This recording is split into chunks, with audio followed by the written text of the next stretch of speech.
Sumqayıt şəhər İcra Hakimiyyəti Mənzil Kommunal Təsərrüfat İstehsalat Birliyinin Yaşıllaşdırma İdarəsi tərəfindən şəhərin Zülfü Hacıyev küçəsində geniş miqyaslı abadlıq işləri həyata keçirilib. Belə ki, sözügedən ərazidə 1000 kvadrat metr sahəni əhatə edən qazon örtüyü döşənib.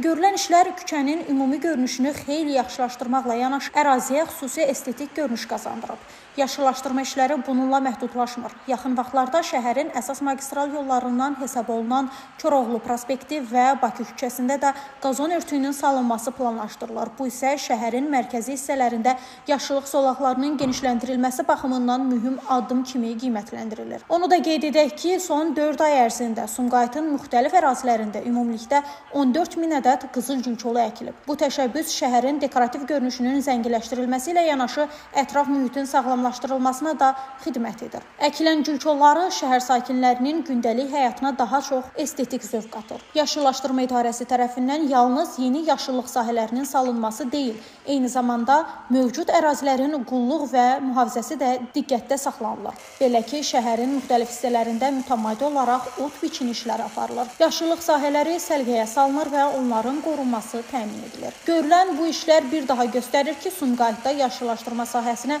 xüsusi önəm verilir. İdarənin əməkdaşları tərəfindən həyata keçirilən ardıcıl və sistemli fəaliyyət şəhərin daha yaşıl, daha gözəl və daha yaşana bilən məkana çevrilməsinə xidmət edir. Qeyd etmək lazımdır ki, Yaşıllaşdırma İdarəsinin əməkdaşlarının əməyi yüksək qiymətləndirilməlidir.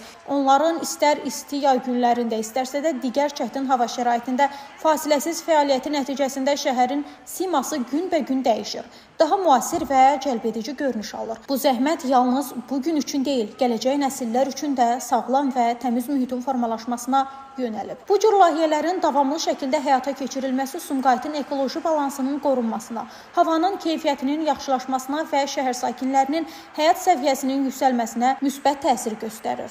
Bütün bunlar onu deməyə əsas verir ki, Sumqayıtda yaşıllaşdırma sahəsində görülən işlər planlı şəkildə davam etdirilir və qarşıdakı dövrdə daha geniş əraziləri əhatə edəcək. Günay Hüseynova, Şəmistan Fikrətli, Elbrus İsmailov bugün informasiya proqramı üçün.